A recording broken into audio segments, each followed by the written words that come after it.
आप भी जब जब भगवान नाम का स्मरण करने लगते हैं, हरि नाम का जप करते हैं, तो ये मन इधर उधर भागने लगता है।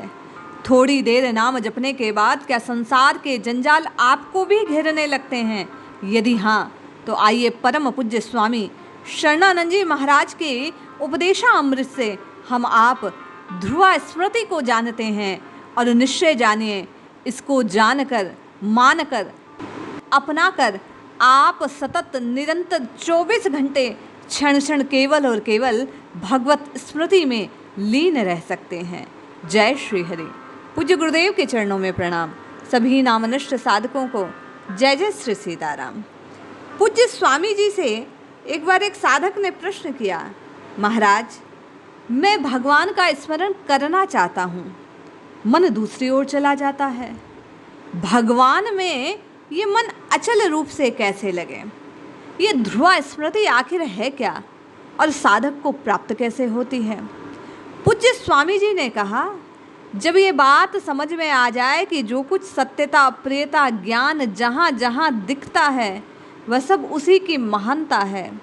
जैसे प्रत्येक मिठाई में मीठापन चीनी का है, लड्डू, जलेबी, बर्फी जो चाहे हो, है तो सब मीठी चीनी के कारण, तो सब समय निरंतर उसकी स्मृति रह सकती है।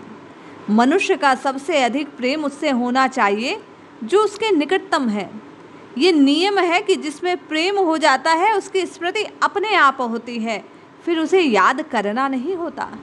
अतः साधक को चाहिए कि मेरे अत्यंत समीप कौन है, इस बात पर विचार करें, क्योंकि सुंदर जीवन को विकसित करने के लिए अपने निकटतम को देखना परम आवश्यक है।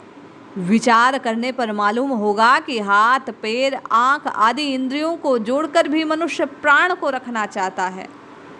अतः उनकी अपेक्षा प्राण अधिक निकट हैं। प्राणों से अत्यंत निकट वह है जिसके लिए प्राणों का भी त्याग किया जा सके, और वह अपना नित्य साथी परमेश्वर, जो जीव से कभी अलग नहीं होता, वही जीव का अपना है। जो साधक दूरी से बचकर अत्यंत निकटतम का होकर रहता है, उसकी ओर सबका आकर्षण हो जाता है। अत्यंत निकटता से सब कुछ, क्योंकि वही सबका केंद्र जो अत्यंत निकट है। अतः साधक को चाहिए जो पर है अर्थात दूर है, उनसे द्वेष ना हो, परंतु विमुख हो जाए, अपने को उनके समर्पण कर दे जो अपने निकटतम हैं। इस प्रकार विश्वास पूर्वक भक्ति भाव की स्थापना करे। इस भाव का कभी नाश नहीं होता। जो वस्तु अभ्यास द्वारा प्राप्त होती है उसका कालांतर में नाश हो जाता है। विश्वास का कभी नाश नहीं होता।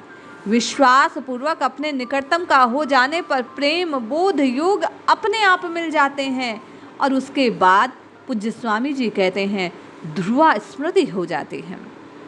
जो निकटतम नहीं उसका वियोग अनिवार्य है, उसका विश्वास ही नकली विश्वास है, उसे छोड़ देना चाहिए। गलत ज्ञान जानने से अर्थात विवेक से मिटता है।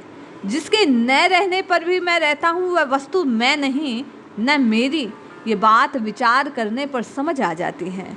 अतः गलत ज्ञान को जानकर मिटाना चाहिए, सीख कर नहीं। सीख कर मिटाई हुई गलती सचमुच नहीं मिटती, उसका जीवन पर कोई ना कोई असर पड़ता है। जीते जी मर जाना अर्थात शरीर से अपने को अलग अनुभव करना ही अमरत्व है, यही आनंद है। इसके होने पर अभाव और दुख सदा सदा के लिए मिट जाते हैं। जब मनुष्य समुद्र की ओर देखता है तो उसे समुद्र ही समुद्र दिखता है, पीछे की ओर देखने पर स्थल ही स्थल नजर आता है। उसी प्रकार संसार की ओर देखने से संसार ही संसार दिखेगा, और संसार की ओर पीठ कर लेने पर प्रभु दिखलाई देंगे, और केवल वही दिखलाई देंगे। विवेक युक्त जीवन की मानव जीवन है। कर्म द्वारा प्राप्त होने वाली वस्तु को प्राप्त करने में मनुष्य पराधीन है, परंतु विश्वास और विवेक द्वारा प्राप्त होने वाले सर्वोत्कृष्ट जीवन को प्राप्त करने में मनुष्य सर्वथा स्वतंत्र है। पूज्य स्वामी जी कहते हैं, जगत से विमुख होकर ईश्वर से अनन्य प्रेम करना यही मानवोचित उत्कृष्ट जीवन है। जैसे ही संसार से विमुख हुआ वैसे ही जीव सतत भगवत स्मृति में स्वतः लीन हो जाता है। वो श्वास श्वास की भक्ति व श्वास श्वास का सिमरन करना नहीं पड़ता, खुद से आता है। वे हमारे प्रियतम प्रभु असीम हैं, अनंत हैं। असीम का वर्णन नहीं हो सकता, परंतु उसको प्राप्त किया जाता है। वे जीव को उसके साधन से नहीं, अपनी कृपा शक्ति से द्रवित होकर मिलते हैं। इसलिए आर्त भाव से पुकारना चाहिए। पूज्य स्वामी जी का भाव है, जीव का स्वभाव तो बालक जैसा और प्रभु का माँ सदृश है। जब वह जीव बालक की भांति प्रभु को पाने के लिए व्याकुल होकर रोने लग जाता है, तब प्रभु करुणा में उत्पन्न होकर जीव को निहाल कर देते हैं। अरे जगत तो खिलौना है, जब तक जीव बालक की भांति इस जगत रूप खिलौने से खेलता है, प्रभु प्रेम रस की भूख नहीं लगती उसको, उसके लिए वह व्याकुल नहीं होता, तब तक भगवान भी तमाशा देखते हैं, उसे मिलते नहीं। जैसे बालक जब तक खिलौने से खेलता है, माँ अपना काम करती है, लेकिन जैसे ही माँ को पाने के लिए बालक मचल कर रोता है, माँ दौड़ कर चली आती है। पर जब साधक को बालक की भांति भूख लगती है, तब वह व्याकुल होकर प्रभु को पुकारता है। वैसे ही प्रेम की भूख उसे लगती है। इस जगद्रूप खिलौने को, इस संसार को विरक्त होकर साधक प्रभु रेश को पाने के लिए, प्रभु के प्रेम की प्राप्ति के लिए व्याकुल होकर फेंक देता है, छोड़ देता है, उससे विलग हो जाता है और केवल उसी को पुकारने लगता है, नाम जपने लगता है। आर्त होकर भगवान को, केवल भगवान को व्याकुल हो जब पुकारता है, राम राम कृष्ण कृष्ण हरि हरि बोलता है, तो फिर नाथ विलंब नहीं करते, तत्काल प्रेमी को, साधक को अपने प्रेम रस को प्रदान कर देते हैं।